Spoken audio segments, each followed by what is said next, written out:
Hello and welcome. I'm David Beard, contributing editor for Daily Kos Elections. And I'm David Neer, political director of Daily Kos. The Downballot is a weekly podcast dedicated to the many elections that take place below the presidency, from Senate to City Council. You can drop us a line with your thoughts at thedownballot@dailykos.com. Please subscribe to the Downballot wherever you listen to podcasts and leave us a 5-star rating and review. But let's go ahead and get into today's episode. What are we going to be covering today, Nir? Today, we will be talking with Daniel Nichanian, who is the editor-in-chief of Bolts Magazine, a digital magazine devoted to down-ballot elections for races that affect voting rights and criminal justice. But first, we are going to discuss how the war in Ukraine is playing out in U.S. elections. We're also going to take a look at where redistricting stands in the 5 states that have yet to complete new congressional maps. And finally, we're going to check back in on a strange special election for the Senate in Oklahoma. Great, let's get started.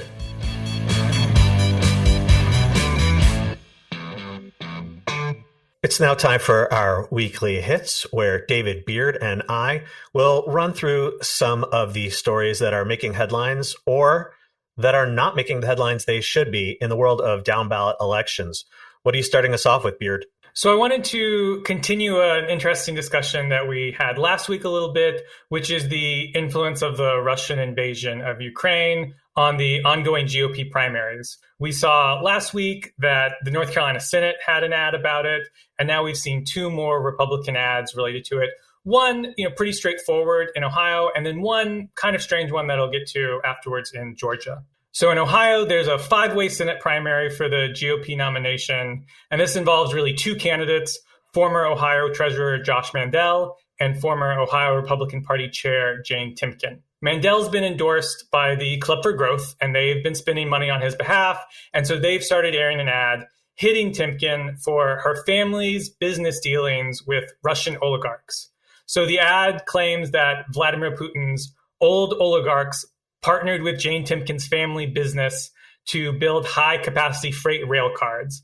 And then it claims that this is essentially supplying Putin's government with military-grade machinery, and then ends sort of saying, Timken's family gets rich, Timken money funds her campaign, and she has the gall to run for the U.S. Senate. That's how the ad ends. And it's really a little bit lots of connections, as opposed to the first ad being very straightforward, like these were things that Bud said and things that Bud voted for or against. This one is sort of connecting Timken's family and her business dealings with the business dealings of Russian oligarchs and what they're manufacturing and how that would be contributing to the war effort, which could certainly be effective, but certainly requires a couple more hoops to jump through than the North Carolina ad. It is worth noting that Ohio does have the 5th largest Ukrainian population in the United States, particularly in the suburbs of Cleveland. So we can certainly see that could be effective, and we'll see if it's an ongoing issue that makes a difference in this primary that has a lot of competitive candidates and so has a lot of back and forth and things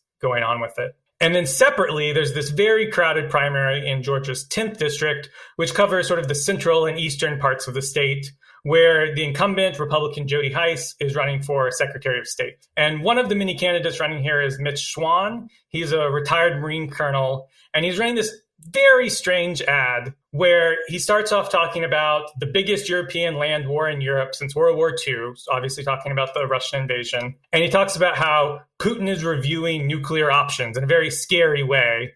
And then he claims that the problem with all this is that America is allowing trans service members into the military, and that's going to destroy our military somehow. He says that woke indoctrination will destroy our military in the ad, which is just so extremely strange that the takeaway from the Russian invasion of Ukraine and the failures of the Russian military, what he takes away from this is that America shouldn't have trans service members in their military. And I'll just observe that the Ukrainian military allows LGBT soldiers to serve openly like we do, while Russia clearly does not. Russia is extremely homophobic from a policy standpoint. And we've seen who has the superior fighting force by and large here. So I don't know where he gets the idea that trans service members are a problem. If anything, they should be a strength considering what we've seen. That's such an amazing point. And I always thought that if you want to maximize your military readiness, the worst thing you should possibly do is tell people willing to fight for you that you don't want them to fight. And Vladimir Putin did that and Ukraine didn't. And like you said, we're seeing the results. So we're going to switch to an entirely different topic. I want to talk about congressional redistricting. And we're reaching the end game in what has been a long but somewhat rushed process because of the late release of census data last year. And as of now, there are only 5 states that have yet to draw new congressional maps. Now, this doesn't include some other states where there's pending litigation and maps could get unended, but that maps have actually been adopted. These are 5 states with no legal map for the 2022 elections. So I'm going to briefly run through each of them because they're all screwed up in a different way. So at the top of the list is Louisiana. That's a particularly fascinating situation. Republicans drew a new map there that by and large looks like the old map, and Democrats, including the governor, John Bel Edwards, are very unhappy with that map because about a third of Louisiana's population is Black, and there's only one district with a Black majority, the 2nd district. And reformers have demanded a 2nd Black district. And of course, Republicans have refused to draw one because it would almost certainly elect a Democrat. Edwards vetoed the map. And now Republicans are seeing whether they actually have enough votes to overturn that veto. They fell short of the 2/3 supermajority on the initial vote, and there were some Republicans who actually voted against the GOP's own map. And the really interesting thing here is that in the 200 plus years that Louisiana has been a state, there are only 2 known instances that a governor's veto has ever been overturned. Governors are unusually powerful in the state, and there is a good chance that Edwards' veto will get sustained, which would then likely mean that the courts will draw a new map. And if the courts take reformers' views to heart, we could see another Black district in Louisiana. The next, and possibly even crazier, no, I'm going to say it's crazier, is Florida. There, Republicans have passed an unusual 2-map plan where there's sort of a map A that they seem to prefer the most, but they say that if map A gets struck down, it'll be replaced by map B, which is somewhat less aggressive of a gerrymander. But Ron DeSantis, who is also a Republican, he's the governor, he is completely pissed off about the approach the legislature has taken. He wants them to go crazy, ultra, super, max, hyper, mega gerrymandered and tear apart a Black plurality district in North Florida, make every district in the northern part of the state leaning Republican. A lot of other Republicans are not interested in pursuing that route. They think that such a map would get struck down in court. And DeSantis has pledged to veto this map or this 2-map plan that Republicans have passed, except he hasn't yet. And the reason is very strange, which is that the legislature has yet to forward the bill to him, and it's not clear why. What they're waiting on may have something to do with machinations surrounding the budget that they also just passed, but that one is totally up in the air. And if DeSantis does veto this and Republicans can't overturn his veto, then again, we could see court-drawn maps. Very quickly, I'll run through the other 3 states. In Missouri, which we discussed on an episode a few weeks ago, hardcore, far-right hardliners are insisting on a map that creates 7 Republican districts and just 1 Democratic district. The GOP leadership wants a 6-2 map that's essentially the same as the current map with some changes.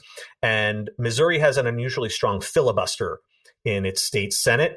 And the hardliners have been filibustering for weeks now, and there is just no end in sight. A couple of lawsuits have been filed asking courts to take over redistricting because of this impasse. And time is really running out because the candidate filing deadline is at the end of the month in Missouri. And there doesn't really appear to be any exit strategy here at all.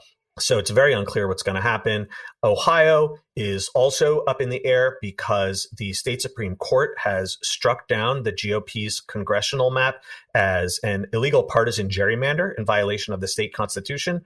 Republicans went and passed another map that looks very much like the first map. It seems extremely unlikely that the Supreme Court will be happy with that one. It could strike it down. Again, it's not clear where this leads. It's possible we could wind up with some sort of court-drawn map, all because Republicans refuse to pass a map that is less gerrymandered than the one they're insisting on. And finally, there's the strange case of New Hampshire. It only has 2 congressional districts.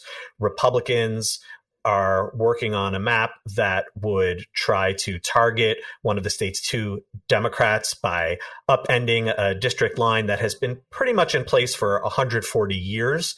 They want to gerrymander the 1st district, but for some reason, action has not been completed on that map, hasn't been signed. So not really sure what the delay is. But again, the redistricting process nationwide will not be complete until these 5 states get their act together and actually enact new maps. And we'll be continuing to track this. And once these maps do get finalized, whenever that is, we'll definitely bring you full analysis of the results of those maps. So one other follow-up that I wanted to make from a previous thing that we talked about 2 weeks ago, we discussed Jim Inhofe, the senator from Oklahoma, his sort of prospective resignation, where he announced that he would be resigning next January so that he could set up a legally questionable special election this November.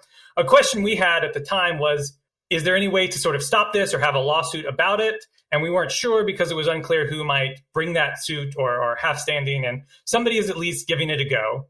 So Republican attorney Stephen Jones is asking the Oklahoma Supreme Court to bar the state's election board from carrying through with this special election that's been called later this year.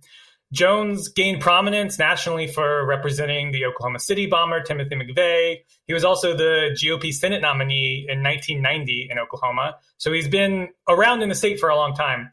And he's arguing that a special election can't be held until after the senator actually resigns. He's pointed to the 17th Amendment, which he claims only allows the governor to call a special election after the seat has actually been vacated, not for a scheduled resignation in the future. And of course, if that's true, federal laws, including the 17th Amendment to the Constitution, would supersede any Oklahoma state laws on the matter. Of course, the biggest question, as we mentioned, is one of standing, as Jones is simply representing himself in his capacity as a citizen of Oklahoma. So it's not clear exactly what injury to him is actually taking place by this election going forward. But we will at least see this addressed in court and have an opportunity to have a judge rule on the case. Another point that Jones made is that Jim Inhofe could retract his resignation. There's nothing legally binding about it after the special election in November, which would create a totally bizarre situation of having essentially a fraudulent special election for a Senate seat. So there really is good reason to listen to the points he's making. But like you said, we'll have to see whether a court allows him to proceed with his case. Up next, we will be talking with Daniel Nichanian, who is the editor-in-chief of Bolts Magazine, a new digital magazine devoted to covering down-ballot elections, particularly those that affect voting rights and criminal justice. He is also a former contributing editor to Daily Kos Elections, so please stick with us when we come back.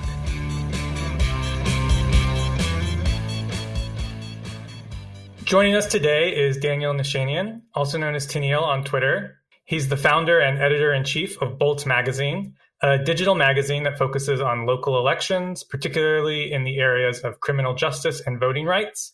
He's also a former contributor to Daily Kos Elections, so a big welcome, Daniel. Hi, it's really great to be here. A huge fan, obviously. Well, Bolts Magazine is a very new publication. It just launched this year. What was the inspiration for starting something like this, and how did it come about? Yeah, well, first of all, thank you for having me. It's really great to talk to you, especially about Bolts and about the work we've been doing, because you all and the work you've been doing is really an inspiration behind some of it. I think the idea behind it is that, I'm someone who cares, as I'm sure a lot of people who are listening, about voting rights, criminal justice, and just really a whole host of issues where local governments and state governments have such paramount importance. And the difficulty that anyone who tries to follow these issues and understand what's going on is twofold. One, it's extraordinarily difficult to even know who has the authority to do what. Like, what does a prosecutor do? What does a sheriff do? What does a county clerk do? Obviously, in different states, those have different names. The powers of these places are different. So if you're just trying to, follow these issues, it can be very tricky. And then second, the informational structure, the void around these elections, these powers is really great. And I think that's something that anyone who's probably listening to this will really understand, that so much of what the LA Coast Elections does is trying to provide resources and start filling in the gap with lower level federal elections and higher level state elections. But there's so much to do on trying to chronicle, track, report on these local institutions. There are 3,000 counties in the U.S. And on criminal justice and voting rights, so much of what's happening is at the county level. So the idea behind Bolts was to create a space, an editorial platform, a publication that is comfortable leaning into those questions, doesn't have to overthink having to cover something as a national story necessarily, because those are national stories in and of themselves. There is nowhere else to look but the county level if you really want to think about prisons and jails and incarceration. That's really where the action is. And it's been we launched a month ago. I invite everyone to go there and both read the stories we have already, but also some of the resources we are trying to put out there, the spreadsheets and databases that try and answer some questions about who has the power to do what and when they're elected and all of that stuff. I've had a chance to check out some of your offerings, Daniel, and it really is so much in common with what we do at Daily Coast Elections. You mentioned these spreadsheets of detailed information about these hyper-local elections. We try to get down into the weeds at DKE, but you guys are getting even further at the county level. So why don't we drill down a bit? And you mentioned voting rights. Of course, that's going to be top of mind for every progressive in the wake of Donald Trump trying to steal the 2020 election. And of course, not just that, but the ongoing efforts to allow Trump to pull off what he couldn't do in 2020, the attempts by the GOP to entrench themselves and really undermine democracy. And of course, there are high-level stories that do get national attention. But what are you seeing as the biggest stories on this really local county level that you're tracking at Bolts? I think more and more people have come to appreciate the importance of county and local officials in the apparatus of how the elections run since 2020, because of what happened specifically in November and December. Millions of people were suddenly watching the in Wayne County, in Michigan, this very low, this board of canvassers that no one had really ever heard of. Suddenly, was so important, and it's obviously more appreciation for that. There is also appreciation now, I think, that there wasn't about attempts on the right to take over a lot of these offices, clerk offices, board of canvassers, and so on, that really control the machine of elections. And it's sort of uncharted to some degree. We don't quite know all of that can be done in these offices because a new sort of candidate is running for them, potentially in some places trying to take over these county offices. And in 2022 and 2024, it could come into play, right? In terms of the biggest story being overturning of the elections. What I think Bolt is trying to do is fill in the space for people who understand that there's this problem now, but don't necessarily know where to go as a result, other than like this big national story. Like what are the hotspots? What are even the officials that are relevant in any state? Because as I'm sure everyone who listens understands, then every state has a totally different system of who runs these elections locally. So actually on day one of Bolts, we had we had a research database published that drills down on every state, in each of the 50 states, on who are the officials at the county level who run elections and run the registration process, and being able to, from that, gain more traction at the level of the county clerks and potentially in some cases statewide levels. One other, maybe to stay at the level of generality still, but one thing we're also seeing now is the importance of state courts for voting rights. The Supreme Courts of Ohio and North Carolina and Pennsylvania have played a huge role in the past few months alone in who gets to draw the maps and how aggressive the maps are going to be for those swing states. All of those states are going to have elections again for state Supreme Courts in 2022, 2024. That's another type of story that is becoming more and more clear for people, that the more the federal court systems become closed off to claims about redistricting and voting rights, the more these state courts are becoming the central voting rights story, and one that the right is obviously very, very aware of. And so, we'll see how much attention there is on the other side. Yeah, we have definitely talked a lot about the state Supreme Court elections, both at Daily Kos Elections and on this podcast. Looking toward this fall, what elections do you see, both on the state level, but also if you want to drill down to the county level? We love getting down into the weeds. So the more specific you want to get, the better. What are the top races that you see taking place in November? Yeah, I mean, there's so much to watch.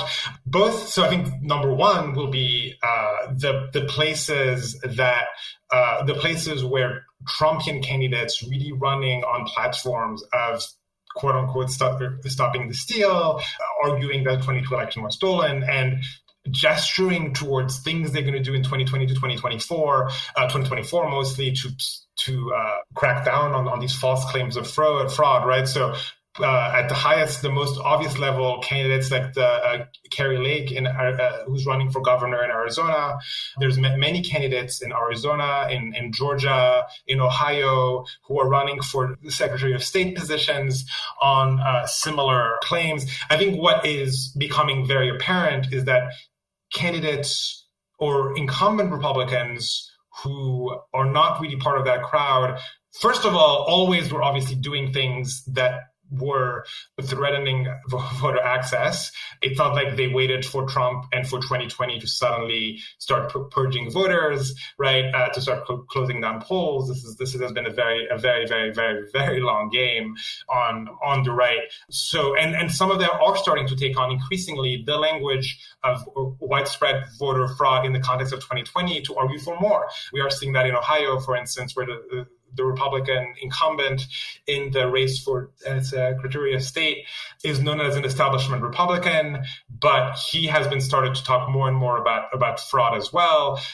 So that's kind of a story to watch on how far they're going to go. At the county level, we've already seen some elections won, for instance, in Texas a month ago by Stop the Steal candidates, both at the federal level and county level. So that's something to continue watching. What kind of authority they're gonna accumulate. There's so many state level. There's so many judge races, and I was mentioning the ones that have to do with the more obvious ones are the state Supreme Court races. The majority in North Carolina is at play, for instance, in 2022. One election that we are paying attention at Bolts, and we ran a story on, is in Franklin County in Kentucky, which is a very small county, but it also is where the state capital is in Kentucky. And as a result, a lot of the lawsuits in Kentucky that have to do with voting rights or civil rights end up going in front of this in front of this court that only has two judges sitting on the bench. And conservatives are trying to oust a judge who's been on that bench for 16 years this year. And the conservative candidate has already gotten a lot of funding, actually, from conservative groups that have ties to Mitch McConnell. And that's the sort of race, and the incumbent has just a fraction of that amount of money. That to me seems like the kind of race that the right has been very good at identifying, seeing, finding, giving to, but are just undercooked on the left. We're not paying enough. The people on the left are not paying enough attention to them. And then the last thing I also want to mention, I think we just talked a lot about the Trumpian candidates and the Stop the Steal candidates, but there's so many people who are also running for these offices from a progressive standpoint that feel like not enough is done from a county clerk position, but also a statewide office to expand the ballot. I mean, we are seeing still states not have automatic voter registration, online voter registration, and some or rights questions about rights restoration, and some of that is also governed at the level of state officials and local officials, and they don't necessarily need a law to be passed. So I think some of that paying attention to the progressive candidates as well will be interesting. Just one example, there was a bill in New Mexico a month ago that was meant to do so much on voting rights, including pass AVR, automatic voter registration, restore the right to vote to anyone who's not in prison, and a number of other things. And it's a democratic state with huge Democratic majorities, and the bill failed in part due to stalling by Republicans, but also by some Democrats. So paying attention to who stalled that, who is running to make sure that in places where it's not about Republicans, things are also moving towards universal suffrage. You raise such an interesting point. We think about so many of these elections, especially for local office, as really defensive actions about trying to prevent these Trumpers and stop the steal types from getting into office. But you point out that progressives can do a whole world of good when they win these races. Are there any interesting examples that come to mind of a progressive winning something like a county clerk's office in recent years, where they have really instituted reforms that have helped expand access to the ballot? Well, the thing that immediately comes to mind when I hear your question is not quite that. There was just an election in Texas in Travis County, which is Austin, also the bluest part of Texas, for the clerk position. And what was interesting there. What was interesting in that election is that it's obviously operating under the massive constraint of the Republican law that passed last year, but also earlier laws that really box in what an official can do at the local level in these blue areas. And we ran an article where both of the Democrats who were running were talking about the importance of getting creative and trying to find ways within the law to continue pushing as much as possible, even if the Republicans have constrained it. So, for instance, in 2020, a huge story in the fall was somewhere else in Texas, in Houston. The county clerk there had really gone very far in trying to make sure that it's as easy as possible to vote, including having some places that were open for 24 hours a day. We didn't see that in other places that had Democratic clerks in Texas. Now that specific reform has been banned by the Republicans, but these candidates in Austin were talking about trying to extend. I think now polls can be open until 10 p.m. So trying to make sure that they're being as creative as possible in getting there. The other thing that immediately comes to mind is something that is so at the control of local officials is how easy it is for people who are in jail to vote. By people in jail, I mean people who have never been convicted of a felony and are just being held on bail or are being held pre-trial and have the right to vote. And it's really up. Well, by law, they should have access to the ballots, but that very, very frequently, almost always, really depends on the goodwill of the sheriff or of the county clerk or of the work between them of making it possible. And we are starting to see in a few places efforts by sheriffs and clerks to make that a little easier. So again, in Houston, actually, there was a polling place set up at the jail. It's one of the only places in the entire country for people who are held in jail but are eligible to vote to have access to the ballot as easily as possible. And that's something that we really only see in a few places, and that anyone could sort of try and ramp up around the country. And that really transitions us really well into the other big issue that Bolt's magazine covers, which is criminal justice and criminal justice related elections. We've seen that district attorney races have really become much more prominent in recent years. We've had a number of big races in big cities across the country where progressive DA candidates are challenging incumbent establishment candidates. How have you seen those races evolve really in the past 5 or 10 years to where they are today? Oh, the change on the elections has been really huge. And I think, the very first thing to say about them is the very fact that we're having a conversation about them is something that has evolved over the past 5 to 10 years. Of course, there were DA elections a long time ago. So some of them were, were very high profile. In some cases, especially when they involved someone who had particularly extreme views or a particularly controversial record.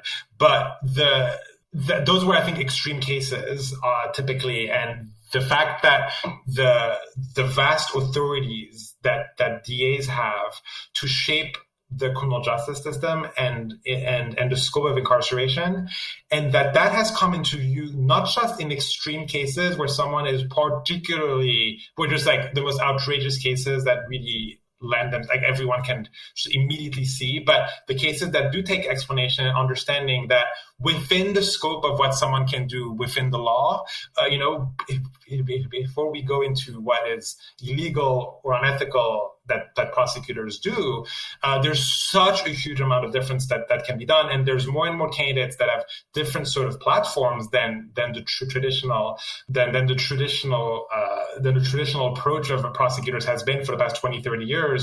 There's been more and more candidates who have jumped in, who are using DA elections as a path to lowering incarceration and changing approaches to criminal justice. And the more those candidates have come in, really since the BLM movement started in 2014, 2016, and picked up steam from there. And that's really when these offices became more into the view of the mainstream conversation.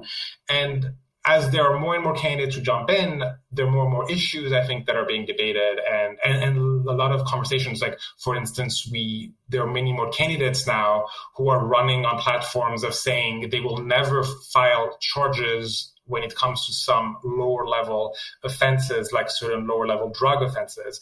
There was an election in 2018 where the person who was elected DA of Boston ran on such a platform of not charging, and it was a huge deal in the sense that there weren't that many candidates who had run on that, but now it's become much more common for candidates to run for these offices saying something like that, and that has changed a lot. So we've seen some real successes in electing progressive district attorneys, and then we've seen some equally strong pushback from a lot of the establishment, particularly sometimes within the district attorney offices themselves, from police officers and police unions. We've seen, Larry Krasner in Philadelphia, George Gascon in Los Angeles, Chesa Boudin in San Francisco are all some notable examples of progressive victories that then received a lot of pushback. Boudin in particular is facing a tough recall election later this year. What have you seen the establishment's strategy having been? And what do you think are the best ways to sort of push back against this when they come after these progressive DAs who have been elected? Yeah, I think it's important to take a step back here in thinking about this question, because it really gets to the prior question we were talking about. When you think about someone like Krasner or Boudin or Gascon, or really a lot of other people around the country, those maybe have been the highest profile, but also places like Austin, Texas, the suburbs of Washington, D.C. and Virginia, and a number of other places. If you had told people in 2016, 2017 that candidates, which is just 4 or 5 years ago, that candidates with such profiles and such platforms would come into office on the stuff they're saying, it would be such a humongous break with the status quo, not just of recent years, but of 30 years of approaches to criminal justice, which is that the candidates we're naming were not career prosecutors. They're people who really have spent their life as their career trying to lower incarceration and champion civil rights. The idea that they would come in and change these offices from the inside was really just foreign to what was happening up until 2015, 2016.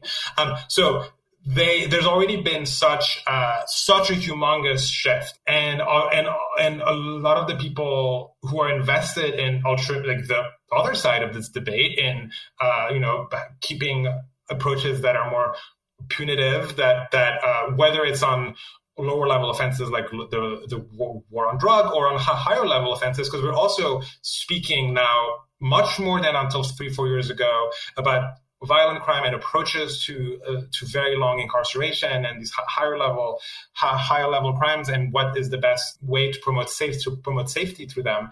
There's all these new conversations, and there's a lot of pushback from career prosecutors, from police unions, and now increasingly also increasingly from Republican statewide officials who are paying attention in a new way to what's happening at the local level and are looking for ways to preempt it in some places. For instance, there's a Republican candidate who's running for governor in Pennsylvania and who might win the nomination. And one of his proposals is that Philadelphia should no longer get to elect its DAs. Every other part of Pennsylvania should get to elect their DAs themselves, but not in Philly. And we're seeing some of that elsewhere as well. We're also seeing some pushback within the Democratic Party in especially the past year as crime has increased around the country, including places that don't have anything like a reformed DA at their helm. There's been concerns about crime that has led people to champion going back to tougher on crime policies. And so this, I think 2022 is going to be a big test of that. I think people are just used to the idea that tough on crime wins elections. I think that's something that's been ingrained in anyone who has followed American elections, right?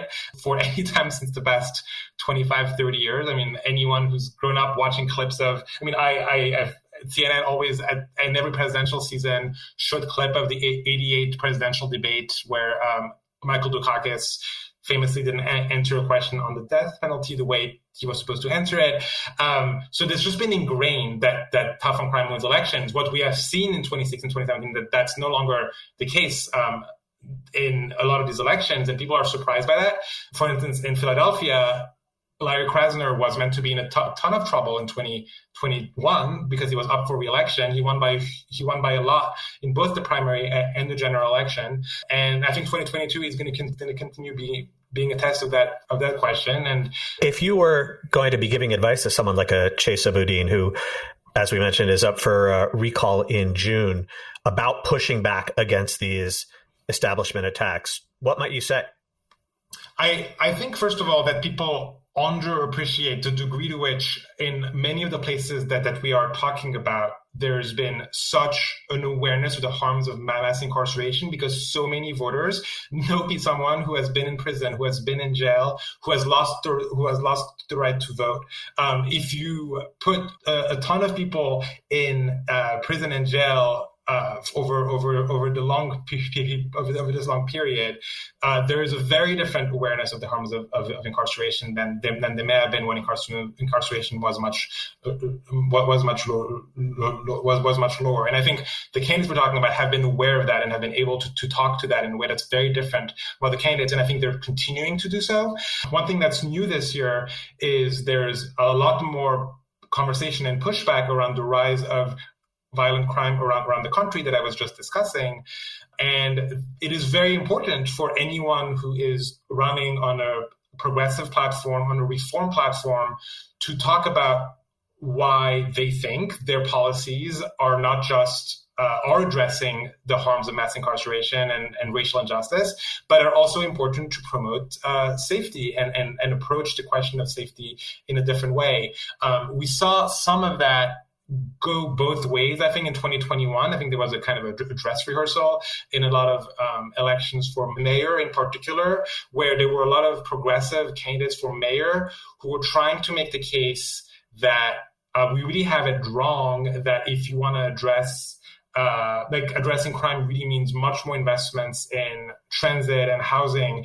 And we're talking about their platforms on transit and housing and other issues as something that contributes to safety, which isn't necessarily new, but I think it's very important because it's not the kind of thing that is going to happen overnight, and having those conversations is going to be very important. The last thing I will say is that I think many of the arguments don't really hold up, because when you look at the places where crime has increased, as I was saying, it's increased in so many places that do not have anyone like a reformed DA at their head, in places with Republican DAs, or the many places that don't have that the Democratic DA has no particular inclination towards reform. And we are seeing the same trends, right? So there's the argument that there's something specific about places like suburban Virginia or Philadelphia, where the argument is made against the reform camp, just doesn't necessarily hold up in that aspect. It's just very hard to make that argument in an electoral context because, that it doesn't necessarily work to point out the statistics elsewhere in the country or something like that. So I think being able to connect the reforms to improvements of safety is going to be especially important. So beyond the San Francisco recall that we talked about a little bit, what are some of the key district attorney races on your radar, either in the primaries or in the general election this fall? And particularly any new progressive challengers that you're excited about? There's also going to be a lot of progressive candidates who are running now to take over offices that have long been in the hands of people with, much more conventional approach to prosecution. The primaries, I think, that are most interesting are going to be in places like North Carolina.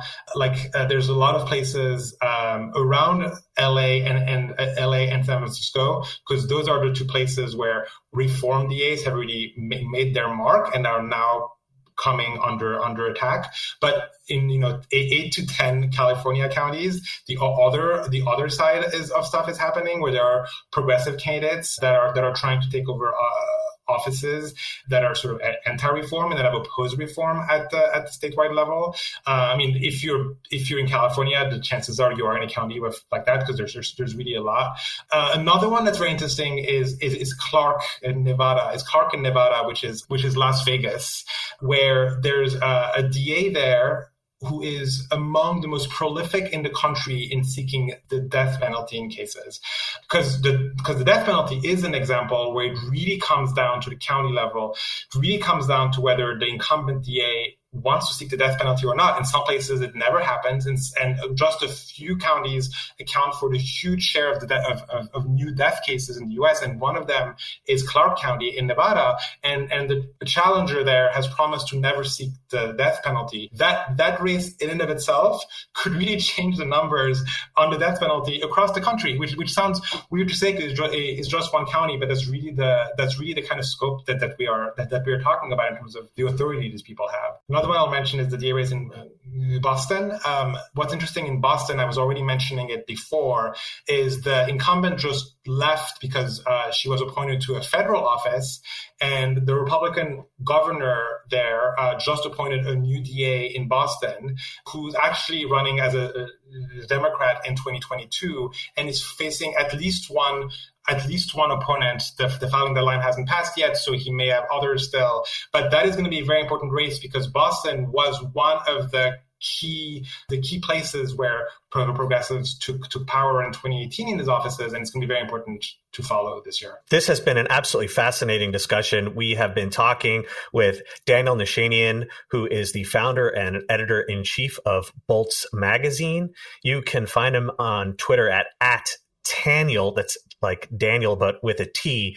But Daniel, why don't you also please tell folks how they can learn more about your work and what they can do to support it? Well, again, it was a really great conversation. It's so much fun to talk to people who get the importance of these offices and looking at the county level, the state level.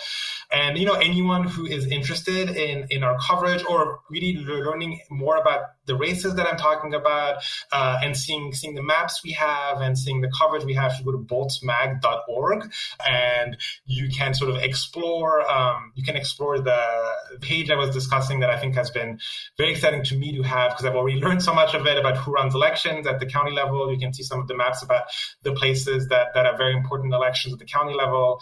You can also obviously go to Twitter and find us also at Bolts Mag and on Facebook. We have a newsletter, we have a support us page, and everything else that you might want to support us. Well, thank you for joining us. We look forward to having you back on soon. Awesome. Thank you so much. That's all from us this week. Thanks to Daniel Nichanian for joining us. The Downballot comes out every Thursday, everywhere you find podcasts. You can reach us by email at thedownballot@dailycoast.com. If you haven't already, please like and subscribe to The Downballot and leave us a 5-star rating and review. Thanks to our producer, Kara Zelaya, and editor Tim Einenkel. We'll be back next week with a new episode.